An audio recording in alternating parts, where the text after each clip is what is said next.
और premium receive हो जाए तो उसे बल्ले बल्ले में इंक्लूड नहीं करना, यानी कि उसे किस में इंक्लूड नहीं करना, फॉरफिटेड शेयर में। बेटा अगर आप लोगों की भी फॉरफिचर की एंट्री यही है कि share capital account debit to forfeited share to calls in arrears, 1000 into 11, 11,000 बल्ले बल्ले 3 और 5 8, 1000 इंटू 8, 8,000, 1000 इंटू क्या 3। किस किस का सही आ रही है एंट्री, हाथ खड़े कर लीजिए। 11, 8 और 3। बेटा ये एंट्री गलत है। अंगद सर आप पागल तो नहीं हो जाते हो? साला पिछली क्लास में तो आपने यही सिखाया, आज गलत कैसे होगी?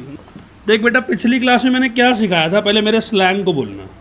Share capital account debit forfeited share to calls in arrears. Share capital account debit to forfeited share account to calls in arrears. मैंने आपको क्या बात बताई थी बेटा? शेयर कैपिटल का मतलब होता है जितने का सामान उसको दिया, सामान प्रीमियम।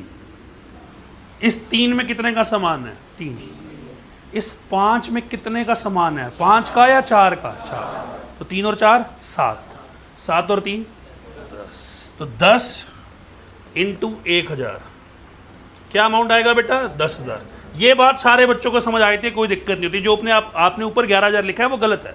क्यों गलत है? क्योंकि उसमें 11,000 का सामान ही नहीं है। जब सामान ही 10 का है तो आप 11 कैसे लिख सकते हो? कॉल जीनियस का मतलब मैंने बताया था, जो जो पैसा नहीं मिला सर, 3 रुपये नहीं मिले, 1000 इंटू 3 क्या हो गया मेरे बेटा? 3,000।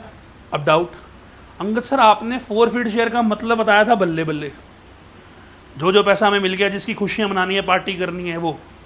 तो सर हमें तो 3 और 5 8 रुपये मिले।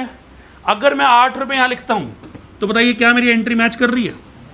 यहाँ पर कितना है मेरे बेटा? 10। यहाँ कितना है? 8 और 3 कितना हो गया? 11। एंट्री नहीं मैच कर रही। तो मतलब ये करेक्ट है, ये करेक्ट है, यहाँ दिक्कत है कुछ। बेटा आप लोगों ने थर्ड एंट्री क्या करी? अपनी एंट्री बताओ। Share allotment account debit to share capital to security premium. फिर फोर्थ एंट्री में ये पैसा मिल गया, bank account debit to share allotment, ये पैसा मिल गया। मतलब जो तूने 1 रुपये का प्रॉफिट थर्ड एंट्री में बुक करा था वो तेरे को फोर्थ एंट्री में मिल गया। अगर हमने एक बार कोई प्रॉफिट सोचा, कोई बल्ले बल्ले सोची और वो बल्ले बल्ले हमें मिल गई, तो क्या उससे दोबारा इंक्लूड करेंगे? सर ये तो वही लॉजिक हो गया। एक बच्चे से मुझे 20,000 फीस आनी थी, मैंने 20,000 फीस का प्रॉफिट सोचा आएगा और हो गया। मैंने घर जाके बीवी बच्चों का मैंने कहा डांस करो, आज 20,000 फीस आ गया है। अब क्या किया मैंने? इस जेब से पैसे निकाले और इस जेब में डाल दिए। क्या 20,000 दोबारा आगे दोबारा नाचे? क्यों नहीं? क्योंकि सर प्रॉफिट मिला कितनी बार है? एक बार मिला तो उसकी खुशियाँ कितनी बार मनानी है? एक बार। भाई साहब 12th में आ गया मेरे पास, 12th में मेरी कंपार्टमेंट आ रही, कह रहा भाई 10th में तूने टॉप किया था, पार्टी दे दे उसकी। बताइए यहाँ पर 8 रुपये क्यों नहीं आएगा? मुझे समझ नहीं आ रही। सर बल्ले बल्ले, कौन सी बल्ले बल्ले? जिसकी खुशियाँ पहले ना मनाई हो। तो बेटा इस 3 रुपये की खुशियाँ तो मनाई नहीं रही।